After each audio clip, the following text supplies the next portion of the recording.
Something to I'm say. Monet, and I always got something to say. You ask me a question, I'm gonna give you an answer based off facts, and then I'll give you my opinion based off the facts, because all I do is tell you the facts. And like I said, this podcast is only for the perfectly imperfect. If you perfect, this is not meant for you.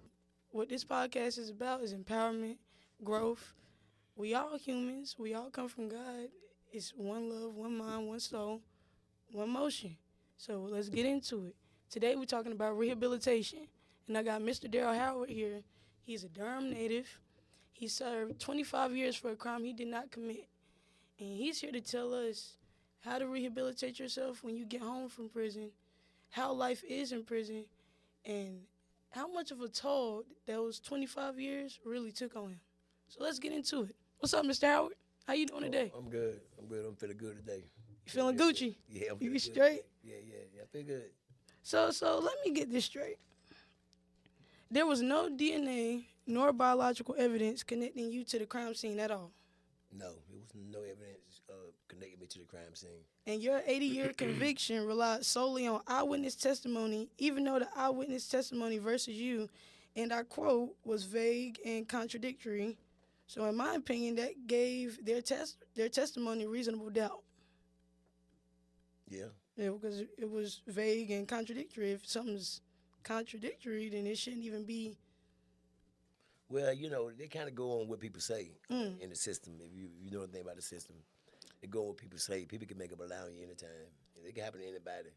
But for 80 years, when you think that they would have more than just eyewitness testimony, that's a lot of years to convict somebody. It was a crime that made it so much time. It was a murder charge. That's why I made it so much time. It's been a breaking in probably more than 10 years. But it was a double homicide, which was and an arson charge. So it was more than just one And charge. sexual assault. No, it wasn't sexual assault. No sexual assault? No, I never had a charge. They never tried me with that. Okay. That's how I got out on it. Okay. Oh, because the DNA was from somebody else. Yeah. The same person who pleaded the fifth on the stand and they let walk off. Yeah, he did do that.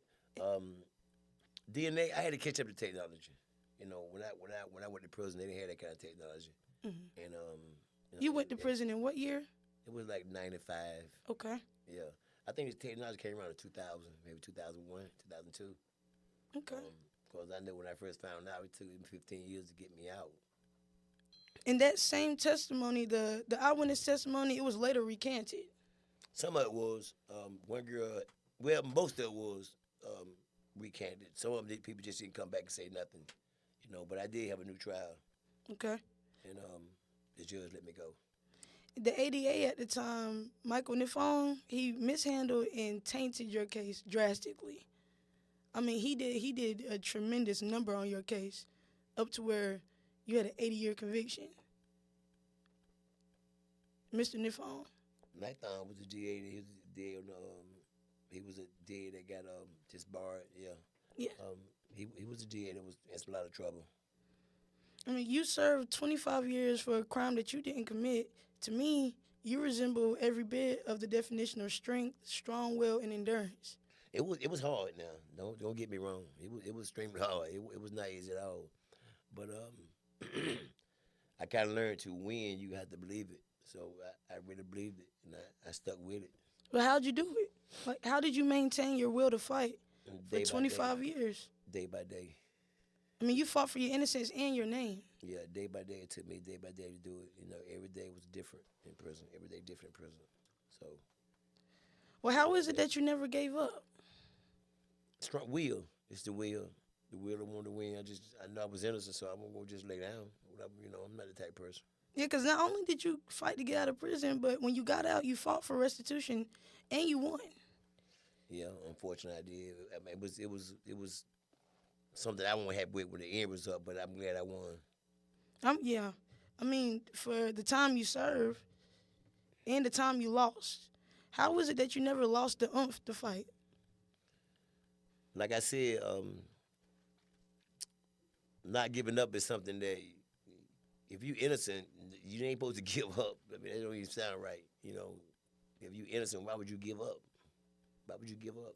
Why would you give up on yourself? You gotta clear your name. Yeah, why would you give up? You don't give up because you don't give up if you're innocent. I mean, you don't give up if you're guilty, really. You don't give up, never give up. You don't never give up. You got to fight through life and everything. So, you were married behind bars, right? Yeah, I got married in prison.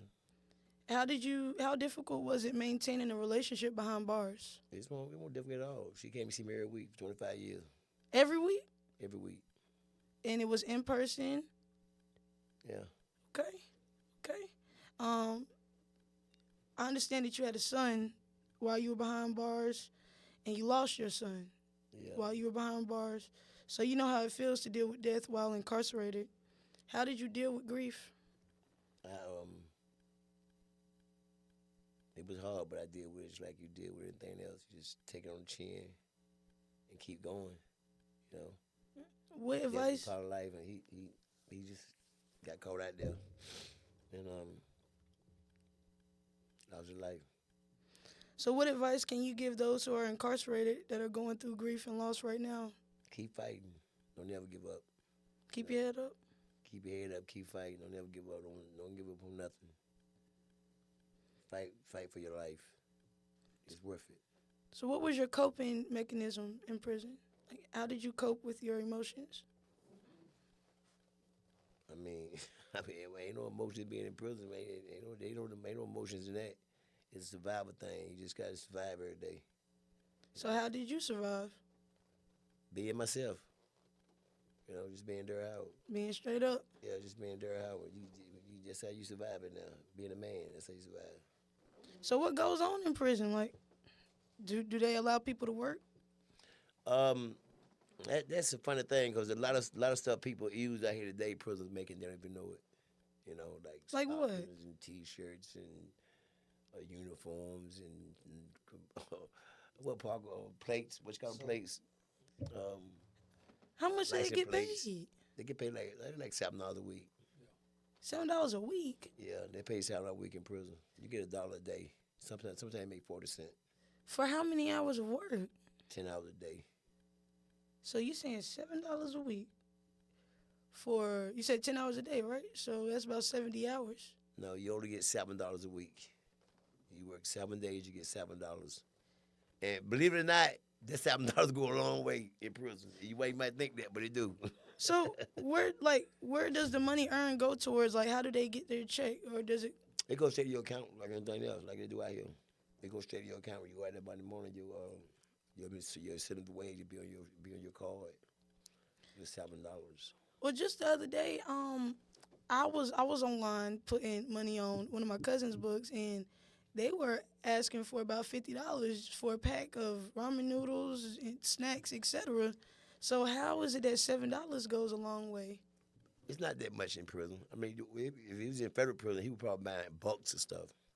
They go to like one time a week, but in state prison you go every day. Okay.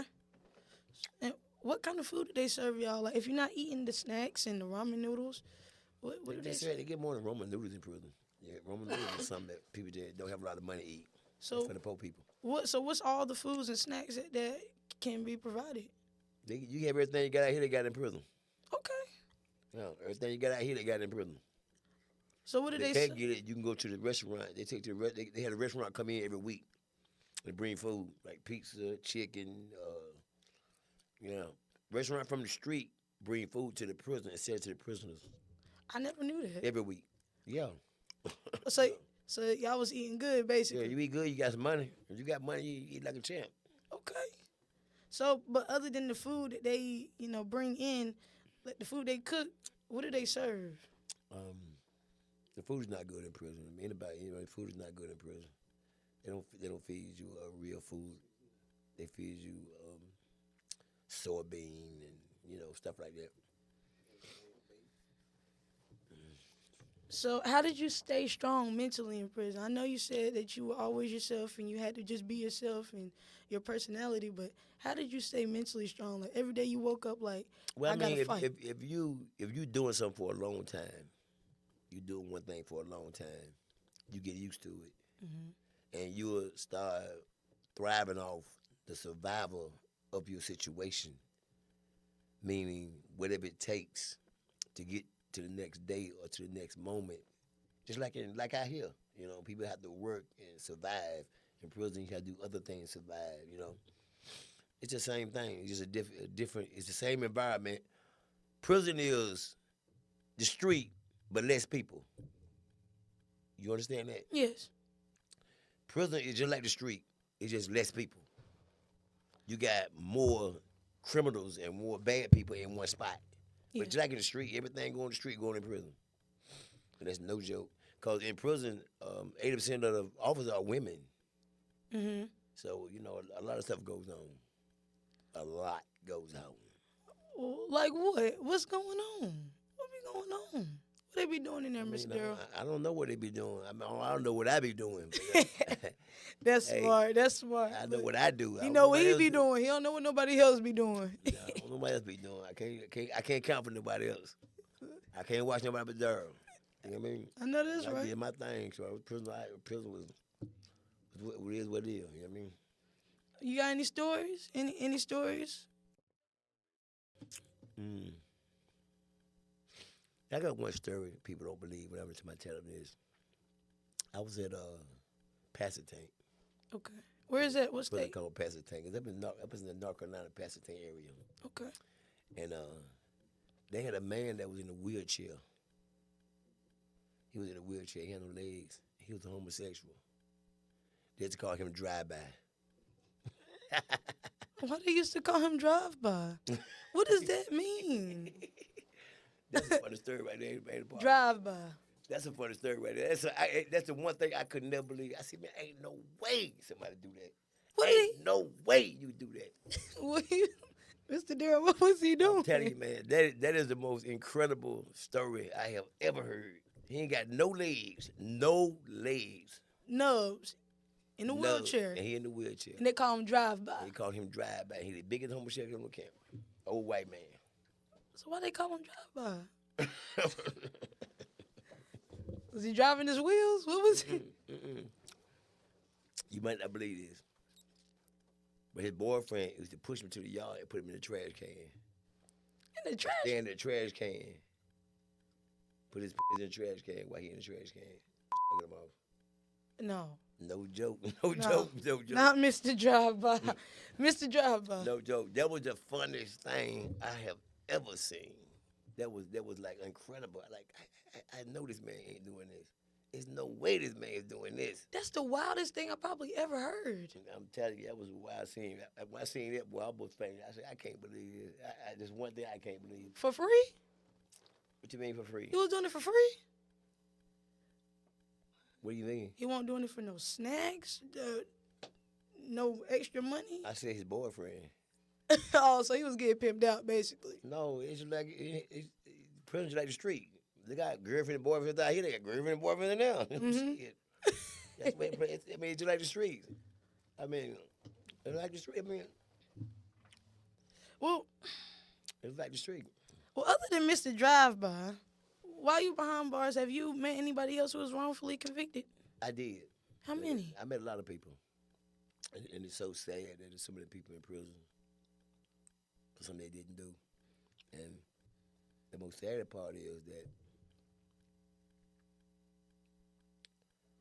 some of the guys in prison would never get out. Ever? Because their case is connected with somebody's political high. Like, if your governor was your judge, they gave you your time, you'll never get out of prison. Because they're not going to taint his record. Because when somebody pull up, when an innocent person can pull up his record, it taints his record. He don't have a perfect record, but he puts somebody innocent in prison. But how was that any justice? Just because of your position, that means somebody else got to serve That's time? the way they do it. That's the way they do it. And I have seen people with better cases than mine couldn't get nobody to look at their case. I'm telling you, that's it actually go on. But we're just lucky. But when it came to Mr. Nifong and the Duke lacrosse case, those three, they didn't even serve any time. No, they didn't.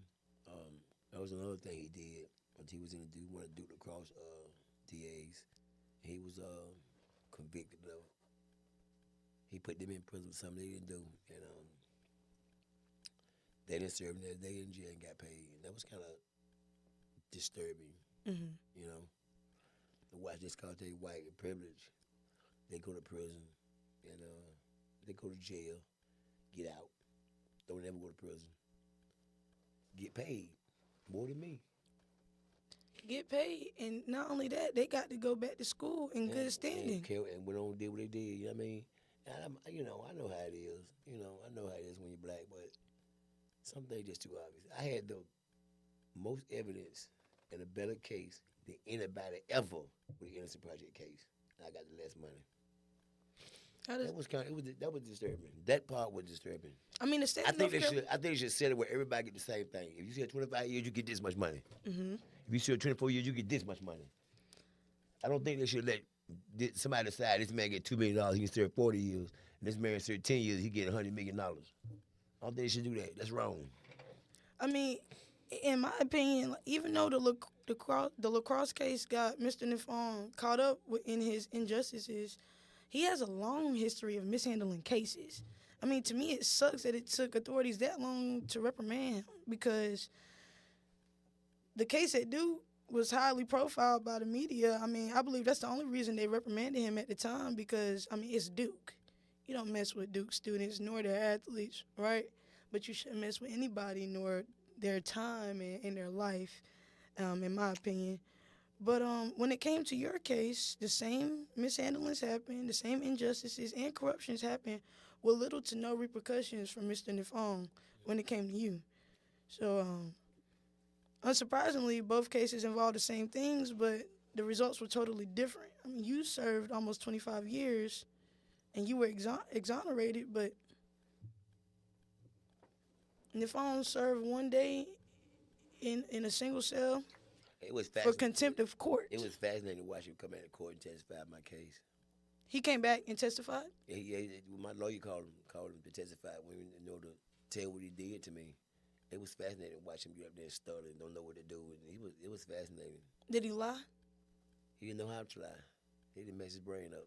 He gone. He like a vegetable now. I couldn't believe it. I like, man, what happened to him? I'm like, damn. I mean, it's karma. I mean, you don't do people. Did you know that, like, within 5 years, 2 prosecutors were removed for misconduct? Yeah. Nifong and the one under him. It's unbelievable, man. It's insane. It's insane. Because all of this misconduct, nobody noticed it for all of these years. It gets me to thinking, what's going on with the higher-ups? Something going on. But I had a good judge, though. That was my part. I had a good judge. He said, I'm going to do your case before I retire. I watched. Ain't that something beautiful? I loved it. Your judge, when I watched the YouTube, I was fascinated by his like demeanor, and when he was talking about the statute, he was talking about like statute 15A 270. Yeah. That statute gives the defendant the right to use science in the advancing state of science and technology to revisit cases that ordinarily you would not be able to discover evidence on. That's a great what's called great thing now. That's a great law. It's amazing. It's one of the greatest laws ever made. Oh yeah. It helps people. Because if science proves that you're innocent, then what can they argue with? It says science proves you're innocent, you gone. That's a good, and he tell you that's a good one, don't he? Oh yeah. He let you know. Yeah. Tell my lawyer, he said, won't you tell him how it is, how that article, how good it is. My brother got ran and laid it down. And you know what? I had Barry Sheck. Everybody know him. He's a big prominent lawyer. He had O.J. Simpson case. And where did he go to school? Where he go to school? I don't know where he go to school. I thought the Duke, right? Is it the? No, I'm talking about Barry Sheck. Okay. Was my lawyer on my case. On my case when I Mm-hmm. went before the judge. We talking about, and the other lawyer I had was more fascinating than him. No joke. And he did O.J. Simpson's case. Mm-hmm. And that was one of the biggest cases in the 90s, right after. See how young he was when he had O.J. Simpson's case? Then he old man. Yeah. But he's good people though. I mean that was the 90s. Time flies. Yeah.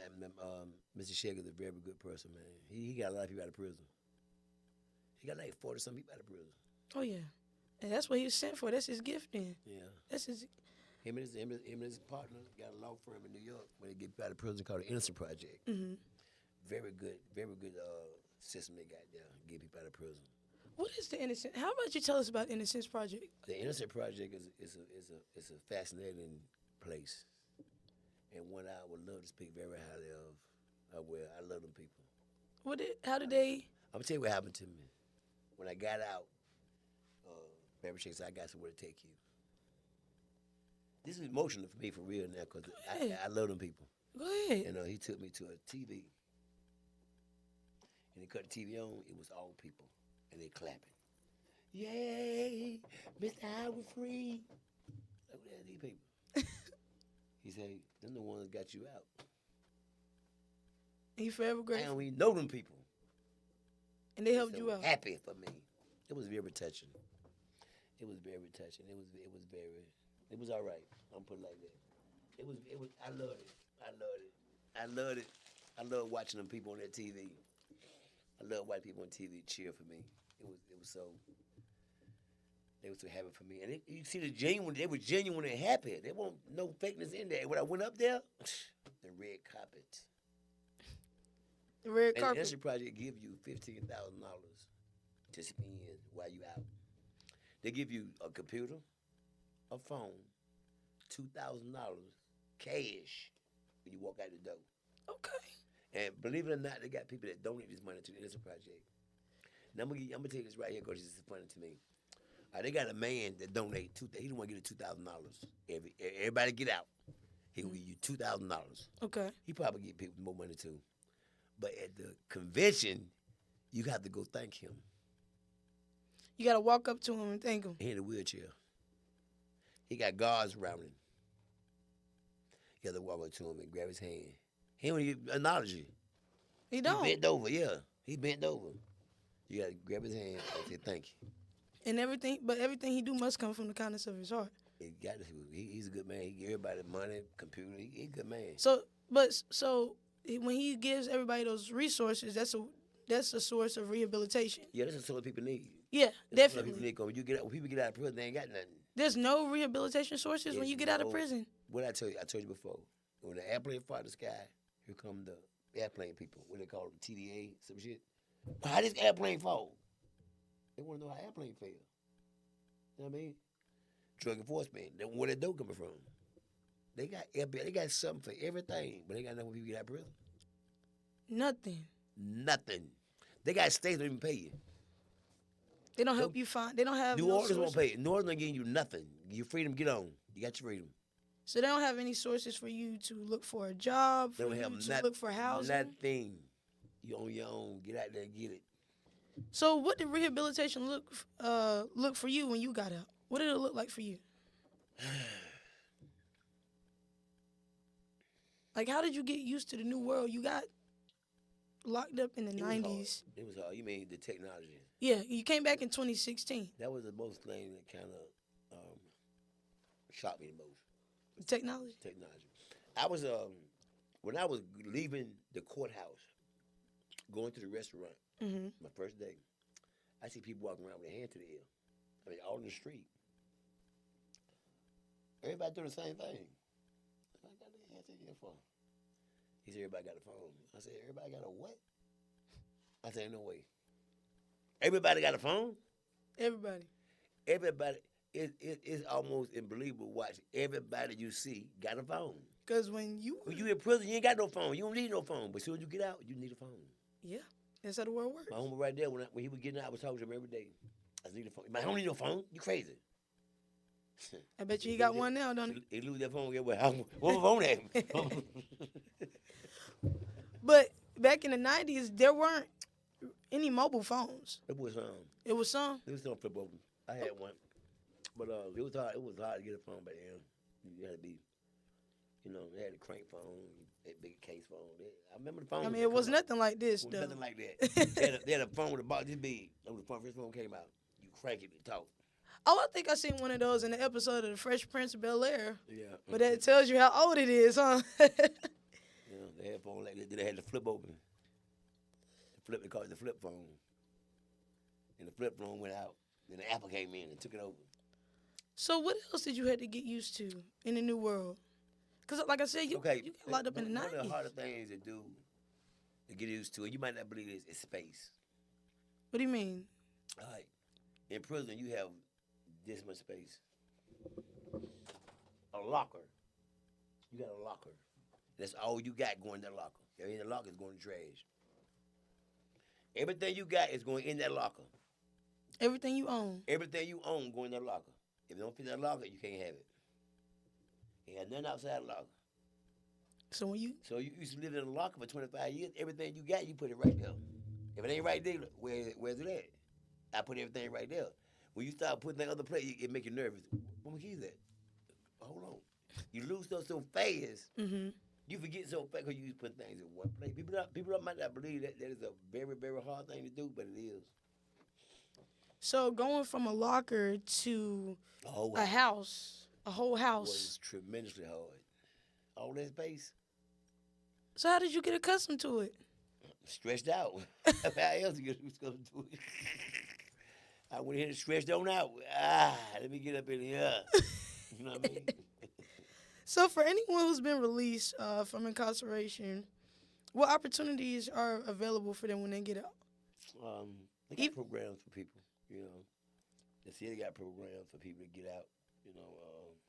I'm trying to start my nonprofit, help guys, because when I did run my nonprofit, you know, we gave them a phone, had people donate old phones, they get turned on phone, get them a haircut. You know, because that's what you need a haircut. Yeah, as soon as you get out. In prison, you get a haircut every week, so you used to get your haircut. You want your haircut all the time to get out of prison. And you don't get your haircut, you're nervous. I'm like, my haircut. You don't need a haircut. You out in the street now, but people don't get that. So they get a haircut. They need a haircut. Because they get a haircut so long every week or twice a month. You know, you got to get a haircut out here.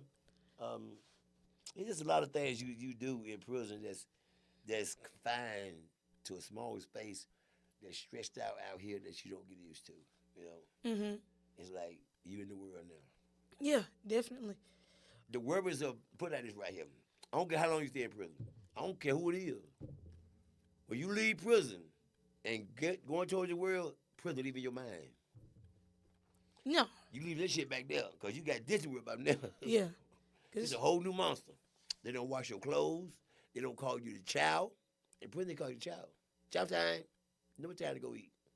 So they say chow time. Mm-hmm. Every meal. In the real world, they ain't doing it. Mm-mm. Ain't no free meals out here. You got to go get your own food. Mm-hmm. You got to work. They give you a pair of drawers in prison. Drawers cost $10 out here. A pair of boxers cost $10. Well, They give you a pair, they give you 3 pair of pants, 4 or 5 pair of boxers, T-shirts, and wash them every day for you. Oh, here you got to do week everything on your own. They wash them for you. But you wash your own. You got to wash your own underwear. But they'll wash them for you. But damn, then you go into, they wash them every day. You ain't got to worry about it. Then you got to wash. It's a big adjustment. That is a big adjustment. Especially if you've been in there for over 2 decades. I put it like this right here. Anybody served over 10 years and they did their time. If you stay in prison 10 years, you can pass the test. I'm telling you, man. I'm telling you, prison is terrible. How? To the weak, they eat them up, eat them alive. Eat them alive. It's pitiful, man. It's so pitiful. Oh, Jesus. So where did your strong will come from? Like, why are you so strong? What's so special about you? I'm from the hood. You from, what city you from? I'm from Durham, Favorite Street Project. That's all you had to tell me. I'm from Durham. I'm from Favorite Street. I mean, I ain't trying to brag enough, but I'd have been through it. You know what I mean? I've been shot 11 times, hit by a car, all that shit. Stabbed in the throat. I've been through it. But through every instance, like everything you've been through in life, you've been strong and you fought through everything. Why you think that you got so much strength? Like, why did God give you so much strength? You might not believe this. This is the God heaven truth. Okay. Everything I'm doing, I told him first what I was going to do. And I did everything I said in a row. In life? When I got out, I said, when I get out, I'm going to do this, this, and this.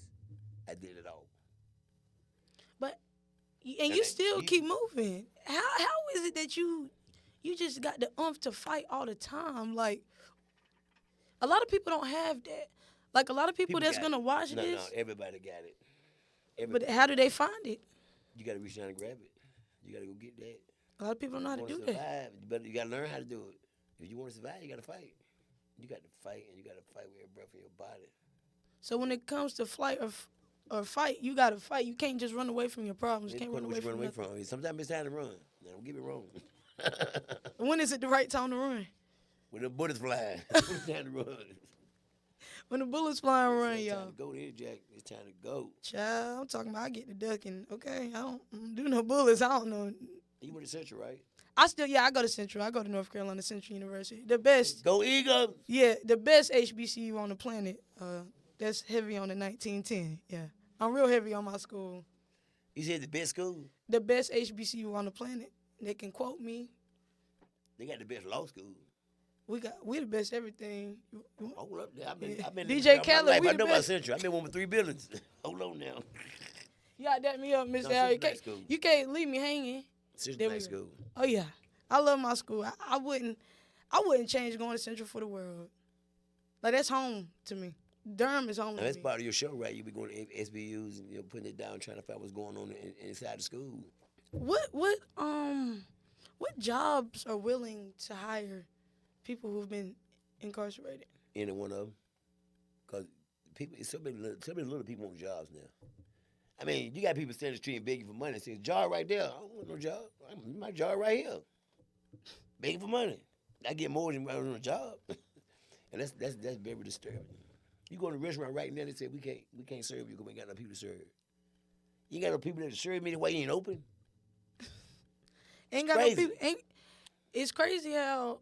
Well, for me, from my understanding, like if you have been incarcerated or if you're an ex-convict or ex-felon or however you want to word it, it's hard to get a job out here.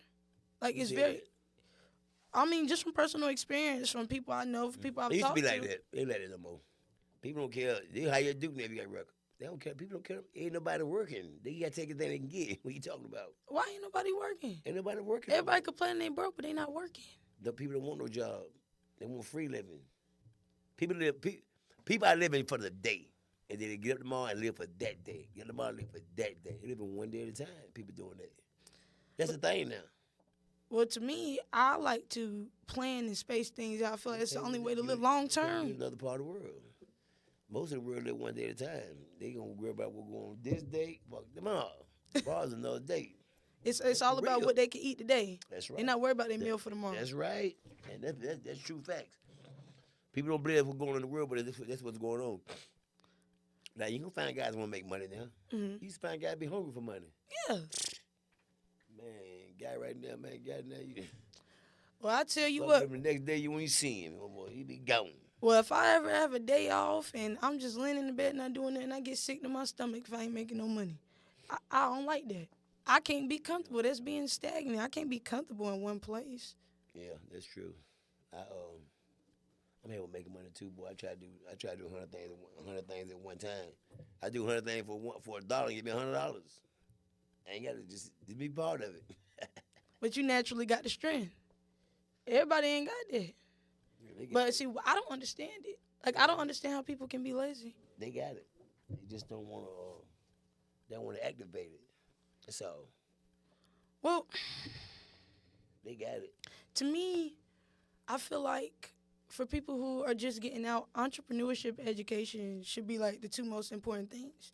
Education, I don't mean like a degree. I'm talking like just a certificate, going to trade school. Like working on air conditioning. That goes a long way. Yeah, I mean, if you you got can't, trade at prison, you can get a trade. I got a small engine degree, and electrical wiring. okay. And cooking. So in 25 years, I went to school for 10 years. Yeah, I went to school for 10 years. My homeboy taught me going to school. But he was going to school. Old Parker right there, he taught me going to school. He went to school for 20 years. He got a 4-year degree. Okay. And what's his degree in? What's your degree, Parker? Big dick in here. Dick in here? Oh, business administration. Business administration. He got a 4-year degree. And what is? He sharp now. He wrote my book one time. I should just told him he wrote it. We sit on the weight pile and did it. We did it, Parker. You said where and did it? We sit on the weight pile, worked out while he wrote my book every day. Oh, y'all is some go-getters. Yeah. I'm talking about you was getting it You gotta get it inside in and outside. How long have y'all known each other? I've been knowing Parker for 4 or 5 years old. I've been knowing Parker a long time. Okay. Parker. And y'all were in the same vicinity? Yeah, we was in the same pool a couple times. You know, you run across each other. We was in the same cell one time. We was roommates one time. You know, we know each other, so but not by naturally we don't let nobody be around each other. That's my homeboy. So, how many roommates have you had in prison? Not many. I don't play that roommate. My homeboy, I became a roommate. Cause people are strangers. People do I'm strange telling you, things. him too. God tell me, don't put him in my room. They know that. So how many times have you had your own room? Every time I was somewhere where they had rooms. Rooms ain't every place. Sometimes they got bunks. Okay. You got the day room, you got the big room, you got the day room. There's some place you got rooms. How many times have you been in the bunk? I've been in the bunk a lot in 25 years. Ain't no different. The bunk of the room, what's the difference? Still my space. Have you ever been in the hole? Yeah, I've been to the hole. I was working a whole lot though. I was working a whole lot. And how was that? Working the hole was kind of different, because you going in the hole where all the people that did real bad things are. I know everybody that's in there. Really, they be calling me and carrying on. It's really worrisome to me. It's a worrisome job. Worrisome job. Well, how aside from you working in the hole, how was it being in the hole? Like, how did they treat you? What happens for you to be sent to the hole? Yeah, the hole's a bad thing. They got some people that been in the hole 20 years.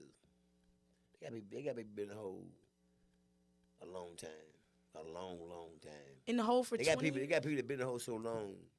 If they get anything small enough, they gonna swallow a stick in their and just get out the hole.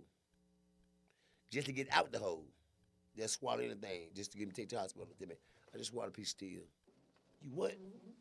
Send them to the hospital. I gotta take a look, put it down in the stomach. I gotta take it to the hospital, get it out. Okay, we'll cut them open. And they do that just to get out the hole? Yes, sir. They do that just to get out the cell because they've been in the cell so long. Damn. How many times do they get food? Batteries just to get out the hole. Jesus. How many do they get food 3 times a day, once a day? You get the same thing everybody get. Okay. You just most of them have to be handcuffed to take a shower. Handcuffed to take a shower? Yeah. So what you do? This is how you do this. This is how you do it when you have to take a shower. Before you put you in there, you soak down. Before you put you in the shower, you take off all your clothes and soap your body down. All right? Mm-hmm. So you're going to handcuff you. After you soap yourself down? Hey, so if you're done, you stick your hand through the door, back hand through the door, he going to handcuff it, open the door, he going to walk to the shower, butt naked. You go in the shower, wash all the soap off. Just sit there and wash it off with your handcuff. You know what I mean? Just sit there and wash it off. And then go in your cell and dry off.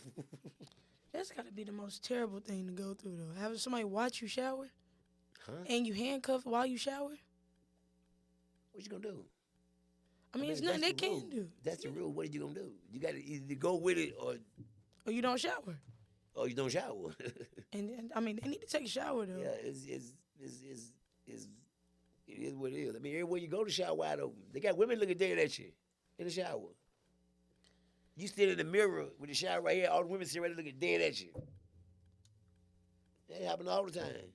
They be doing this. Slide over, let me see. They don't. What? They don't. They said slide over, let me see. Cut it out. What? They gets down like that, Mr. Darryl. Go. It's in prison. You ain't just seen where Darryl had the guy got 3 girls pregnant. Yeah, I seen that. I seen that. That's just in jail. Well, to me, I said he's smart because he's going to get out. Yeah, he's going to get out for sure. Correct. Jail and got 3 girls pregnant. God almighty. Look, he said that he took advantage of him. He got 3 girls pregnant. He took out a charge on him. Yeah, that's what I said. He's getting out. He's smart. He ain't gonna get out that shit. They ain't going for that bullshit. You say that shit how you want to. What advice do you have for any? Can't say that because you didn't say that when it happened. That's the way you gotta do. When it happened, you gotta say something. Ain't like this and that, and you come back 10 years later, say something, and they gonna lock you up, man. You know this shit, all that Diddy shit. I showed that to everybody else. Well, anything with Diddy, I ain't messing with. I ain't messing with. Do you have any advice for anybody who's young and want to do something with their life and don't really know what route to go? Yeah, I got to go one for them. And this is the best advice you ever get. Stay strong and hold the road. That's the best advice anybody can give you. Stay strong and hold it in the road.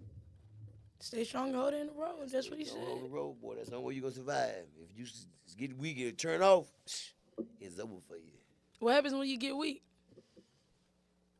They get you. See, when wolves get you, you gotta stay strong. You know they out to get you. Everybody out to get you. Yeah. You all right then. You already know that. Yeah, I'm already knowing. It's target on your back when you walking out here. You gotta stay strong. Oh yeah. Keep in the road. Faith for us, it go a long way. So you take religion real serious, huh? Yeah. With your daddy preacher. What's me without God? I wouldn't be nowhere I'm at right now. Nowhere. Okay. Nowhere I'm at. I mean, I done been in. Just remember this right here. God give you the strength. You gotta do the rest. God gave, and that's what I wanted to tell you too. Yeah. God gave you the strength and you used it. Yeah, And you already know use that. it. See, I already know what it is. God give you the strength. Don't think God gonna push you do everything. He'll give you the strength. That's enough. You gotta do the rest. Yeah, he gonna give you the strength, and then he gonna give you the tests and the trials, and see how you When he gonna give use the your strength. You gonna do the rest. So how was faith for you? I'm an in and out person, you know.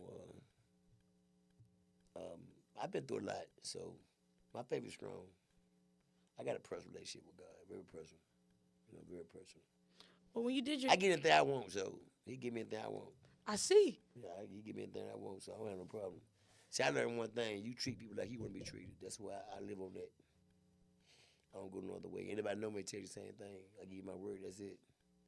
You don't go no further than that. Especially to my money. But I watched all of the YouTube videos that I could find on you, Yeah, I got And- quite a few. specifically the one at NYU. Whenever you said that you didn't know anything about a phone and your wife had to, your ex-wife now, but she had to help you figure out how to use a phone. Yeah, that was funny. You know. So I mean, how did she teach you how to use a phone? It's a touch screen. She showed me. She showed me. You know, I mean, you still ain't never, you still don't know what a touch screen is. You don't, I mean, you see it on TV. You see it on TV while you're in prison. You watch TV, you see like, what is that? I can't wait to see one of them. You know, you can't wait to see one. When you see one, it don't register right then. You're like, is that what they're talking about? You know, you start doing that. But now they got technology in prison. Oh yeah, well they have Yeah. tablets, right? Yeah, they got tablets now, so they got, and then you can FaceTime and all that now. You can FaceTime. Yeah, you can FaceTime prison now, so they got everything now. Okay, I didn't So know. guys can see what's going on out here now. Cause one homeboy called me in Parker every day trying to get FaceTime. Andy Parker. He be bringing my phone up, man. Come on, man. You're gonna get FaceTime. I know you got something going on. I get FaceTime. He gonna never want to get off the phone. Well, I watched another YouTube, and it was a news segment, and you were talking about how your mom had Alzheimer's whenever you got out. Yeah, that was a tough thing. That was real tough. My mama, she remembered me though. It was kind of crazy, you know. She still remembered me. She had Alzheimer's. She look at me, she smiled. She couldn't say that. I'm gonna tell you what's funny about Alzheimer's, and I don't care what people say. It's true. It seems like when you got a certain connection with Alzheimer's, you already know what they're saying. You can look at their eyes and they tell you with their eyes what's wrong with them. It's crazy. My mom just look at me. I know something wrong with her.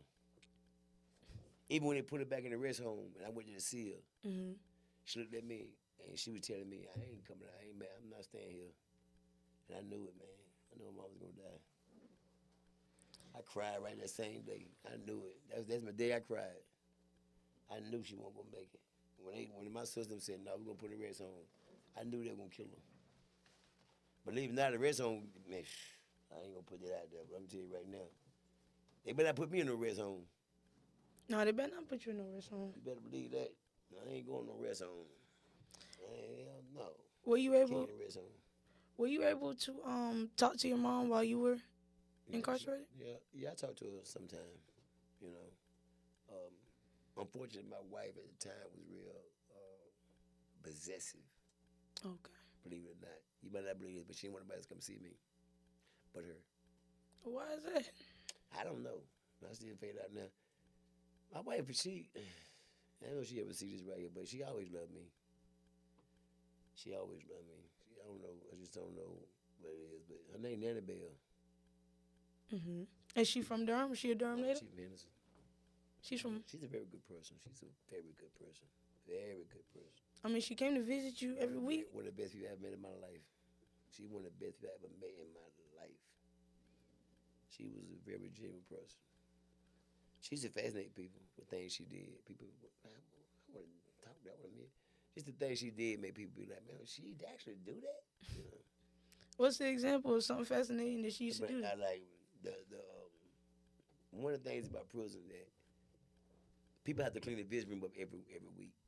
So you got to go in there and do the floors and do the walls and everything right. So with the snow, they know today they ain't got to do nothing. I mean, Yeah. they got to do something. I'm gonna get a visit. Oh yeah. Every And week. they just come to me and tell me, man, your wife coming for real. Man, it's snowing, man. Tell her to stay home. I said, man, I told her to stay home. She won't stay home. I can be way down there. I don't care where I'm at. I don't care where I'm at. She put it down there. That's love, though. She used to pull up. That's love. Dish Parker. A lot of people don't have Probably nobody tell me on all this the time, side. but where you get that woman at? Like, man, I got her from UNC. UNC? Yeah, she was going to Carolina when I met her. Okay. Did she end up graduating? I think so. I'm not absolutely sure. Because me and her won't never, I mean, you just won't believe the kind of life me and her we had. I mean, it was fascinating. I never went home, put it like that. I never went home. Yeah, we went to the park and we went to Amos and Andy. I met her downtown. I had seen her the day before walking down. She was a track runner. She ran track for Carolina, so she was just tall, bow-legged, real bow-legged. And you know, she was Real bad. She was not real bad, but she had long legs. She was bow-legged, and she was real pretty. So she was the eye catcher, you know. Guys ask me all the time, where you get her at? Where you get that one at? I said, boy, you know, I find them somewhere. You found her somewhere? I find them somewhere. I always try to keep messing with my girl. My girl now, she went to Central. Okay. Eagle She graduated pride. Central in Spanish, so Eagle pride. yeah. That's the best way to go. My baby mama went to Central. She don't want no puppy. She want a big eagle. Yeah, big eagle. I know about Central now. It wasn't school I know about. I've living there all my life, so I know about Central. What's your favorite thing about Central? My favorite thing about Central was the cafeteria. Remember that, Parker? Yeah. That was my favorite thing about Central. What they used to serve for you in Back there? then, they'd give y'all meal tickets. Okay. Meal tickets. And we stand there, they'd give us meal tickets. We'd go there and eat. We'd be sitting out at the cafeteria, sitting outside. Yeah, outside scouting. And no, we'd be out there, girls come out like, y'all want something to eat? Give us meal tickets. They have a big pack of meal tickets. And they had a $2 meal ticket they give us. Because meal was like $7. You can get anything you want. They used to give us meal tickets. And we'd be out there eating, going there eating. And we had fun, man. Okay. So that was a good part. Hanging out at the cafeteria. Remember Did that? they have fried chicken Wednesday back then? I don't think so. Chicken wings wasn't a big thing back then. Chicken wings just got started. I wonder who started chicken wings. You know, I remember one of that. Who the fuck started chicken wings? I think rich as hell, but everybody did shits. So what was the thing back then if it wasn't chicken wings? That's all we eat. We got Wingstop, we got Popeyes, Bojangles. No, they cooked back there. When I was back there, they still had cooks cooked for all the food. I mean, we have chefs. Yeah, but they won't no restaurant in there. Oh, it was just straight It cooked. was just straight. You had two lines in the Parker. You go this line, that line, and you go all through the line and get everything you want. Sit down and eat to get out. Was it a buffet or? No, it had one buffet. It had two salad buffets up there though. Yeah, they had two bad salad buffets. Their brother had it up there sometime, but won't no restaurant in there. No restaurant in there. And you get the haircut, you gotta go to the credit union, get your haircut. They still got a barbershop in the They union. used to have a bowling alley there one time. Now around the corner behind it, they had a bowling alley behind it. Well, now in the caf we have how many do we have? We got like 4 or 5 spots we can go to. The salad bar. About 6 of them. And we got a lot of places to eat in the I caf know now. girl worked there at Working Central. She a cooker. She used to be a cooker. She about to steal that though. And we- Yeah, the black girl. I know her. She worked there. She told me she worked there. She told me she might do the manager because she gonna try to get me a job that one time when I first got out. I was thinking about getting a job at Central. I ain't never worked there. Did you end up working whenever you got out? Oh yeah, I worked at PF Chain and Mahjong at the same time. At South Point? Yeah, at South Point. I worked at both of them at the same time. I leave one to go to the other. And what did you do? Well, at PF Chain, I made the go trays and prep. And at Maggiano's, I used to wash dishes. No, it was vice versa. Okay. At Maggiano's, I had to put up in PHA, I used to wash dishes. Okay. And how long did you work? I didn't work long. I didn't work long. I started to figure out how to get some money. But the reason why I quit PF Chain was they got some Mexicans work there, right? They got a lot of Mexicans work there. And they got some pretty Mexican girls work there. And I became kind of tight with them, you know what I mean? We started hanging out, smoking cigarettes, you know what I'm saying, talking, carrying on. Because I went in the back one day and I seen the manager with a hand on her thigh. And I knew what was going on. I knew what was going on then. I knew why she had the job so long. So I started talking to her about it. And she asked me how much I'm making. I told her. And she started crying. Why'd she start crying? Because the dude that's been there almost 8 years was making like $10 an hour. And how much were you making? I think I make like 18. And she What? was like, they do us wrong in Mexico. They treat him bad. And this dude, he's working at the same restaurant I worked at. And they pay him. He's still working, I think he's still working at PF Chain, not Maggiano's. He's still working at both of them restaurants. Oh, the little Mexican dude, they called him, damn. I was just up there, they looking for him. Matter of fact, I can't think his name. But they were paying you 18 and him 10? He was riding, he's riding a moped back and forth to both of them jobs. He used to watch the plots. At PF Chain, now at Maggiano, they got the sauce pans. You know they right? Because everything got a sauce. So you got the cooks keep using sauce pans to make different sauce for different orders. At PF Chain, they have the trays, the plates, preparation plates. Like every order come in, a man prepare a plate. Like when somebody come in, when the order come in, he'll grab the plate and put all the food on it and hand it to a cook. Okay. So you get a lot of them plates all the time. Well, I want to go back to the you getting paid 18 and him 10. I mean, is that not discrimination in the workplace? They don't pay Mexican like they're supposed to. I think they might do it now, but back then they won't. It's been some years ago, like years ago. That's true. It shouldn't happen at all, in my No, opinion. it shouldn't happen at all. It shouldn't happen at all. Never should happen. They should get everybody the same. I mean, them boys work hard too. I have no problem with Mexican. Mexican like me. I like Mexican. Shit. I love everybody. I love everybody. Me too. I don't care what you do, what you say. I love you. Says you got some money. I want to go back to you loving everybody, cause in court, whenever they were dismissing your case, and the reporters asked you if you were angry at Mr. in the phone, you said there's no time to be angry, and to keep the faith and keep fighting. So you haven't been angry with him this whole time. No, I'm not angry with that man. He did what he had to do. He did what he had to do to try to survive. I mean, you know how this world is set up. I mean, he got caught. That's the way it goes. People do a lot of stuff, but he got caught. When you get caught, you get caught. He got caught lying. He shouldn't have been doing it. He shouldn't have been doing it. He was doing stuff he had no business doing, so he got caught doing it. He would get caught doing it anyway. He didn't put more people in prison than me. Oh yeah.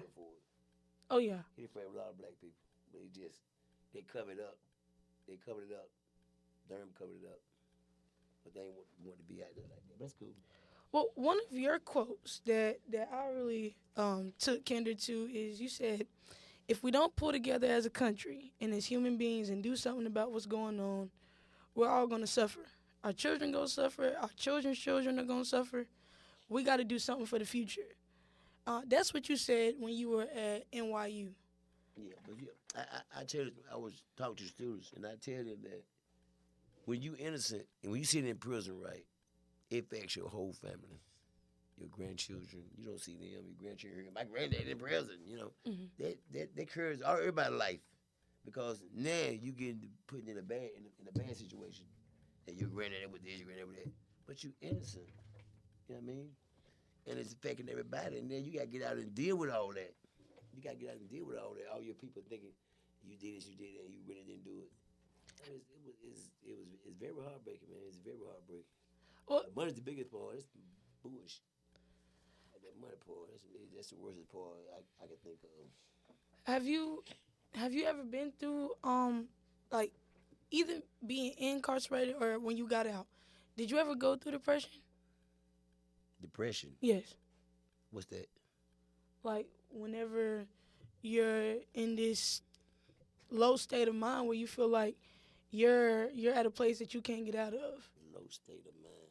Yeah. Like when you were. How How can you get a low state of mind? I mean, How you get a low state of mind? well, I mean, I could imagine being locked up. I mean, even being arrested for something that you didn't do could put you in a depressive state. You sad. You can't go home. You can't see your wife. You can't see your kids. You can't see your grandchildren. You can't walk out the house when you want to. Okay, I mean, probably I look at things kind of different. When something happened, like that happened, and I got to deal with what goes along with this. So I don't understand about being depressed by something I got to go where I got to deal with. I don't be depressed by it for. I got to deal with this. Mm-hmm. So being depressed gonna make it worse. I'm not gonna put my mind in a state that I can't do this or that. Never gonna say that. Never gonna say that. Never gonna think that. That's good. I don't understand. I don't understand people. I don't know how you put the two words together. Depression. What is that? Depression. So you, I thought depression was when the world ain't doing too good. I thought that was what it was. What it is? the Great Depression, when the whole world was depressed. The whole world. I mean, the United States. You're just saying that. That's not true. The whole world can't be. How's everybody depressed? Everybody ain't thinking the same way. I mean, that's why they call it the Great Depression, but not the whole world. Why is everybody It's America. depressed and nobody's thinking the same way? This person do this for a living. He's thinking of this way. This person for this. Everybody's doing something different. Somebody doing shit they love. How they depressed? That's bullshit. I'm just tell you something, man. This is right here. This is what I think. I think society has made guinea pigs out of people. They do it in prison. What do you mean? They use medication to test that ain't never been proven. And they be getting them guys that medication and be messing them up. Are we talking about like the opioid issue? No, psych medicine. Psych medicine. I mean, I've never heard of this. Tell me, what psych medicine do they give? You gotta be joking. No, I really don't. I mean, that's You what never I'm heard asking. of Tylenol? No, I've heard of Adderall, like for people with ADHD, but I've never heard of that one. ADHD. Mm-hmm. What does it stand for? What does ADHD stand for? Why y'all looking at me? Because you are my psych major. You are my psych major. Just because you ask, I don't know. You better ask Google. You better ask Google. Hyperactivity disorder. Attention deficit hyperactivity That was funny right there. That was funny. Attention deficit hyperactivity disorder. That is somebody made that up. I'm gonna tell you something. Society have made a lot of things up to make money off of it, and that's crazy, ain't it? And the people suffer from it, and they just made it up. What do you mean? Like They made that shit up. they made ADHD up? People made that up. You think that's real? I mean, some of my students have ADHD. They just tell you that. They ain't nothing wrong with people. Ain't wrong with kids. Who? Ain't nothing wrong with children, man. Them kids Just be acting. being babies. That's all it is. I love my kids. I love all of my students. I love all of my students, but I can tell the difference between a student who is hyperactive versus a student who isn't. I mean, I'm not saying they act bad all the time. Active. You got plenty Like of he can't, like they can't sit My son, down. He got plenty of energy. He like to jump on the table, do this. But he'll say words you like, where you get that word from? They don't mean nothing. Well, I'm not saying anything's wrong with them. I'm just saying they're just hyperactive. Like one of my students, he walks around with his laptop. Like instead of sitting down at his desk, like he told me the reason why he walks around with his laptop and does his work is because of his ADHD. Like he can't sit Who down. told him that? I don't know who told him that. Again, they try to get money off of him. This is right here. Don't. All right. That's what they do. You better believe this, but it's true. All right. They report this to school. A kid got ADHD. Because you gotta get tested. That record gonna follow him all the way through school. Mm-hmm. Every time they do something, they're gonna attribute it to that. They're gonna blame it on the ADHD. ADHD. Now, on down the line, you get in trouble with the prison, Mm-hmm. you're gonna say the same thing. They're gonna blame it on the ADHD. Now, since they say ADHD, somebody get a check for that. Who get a check? His mama. They do get a check every month if you're diagnosed with something. That's why they do that, so they can get a check. You know what? I've heard some stories about how back in the day, parents used to They do it go now. to social services and take their kids up there and make them act a certain way just so they can get a check every month. People say that about their kids so they get some free money. Why would you do that to your kids? Because then they put the kids on Adderall and these opioids that we now have an issue with in the United States. My What's wrong uncle, with yours? What's wrong with them? they're killing, opioids are killing people. How? They're overdosing on fentanyl, It's on not an opioid. on Percocets. They're How you OD on Percocet? taking too many. Or your body can't handle the dosage. I don't believe you can OD on Percocet. I don't believe it. I But- don't believe you can OD on Percocets. People are You dying. know, them go to sleep.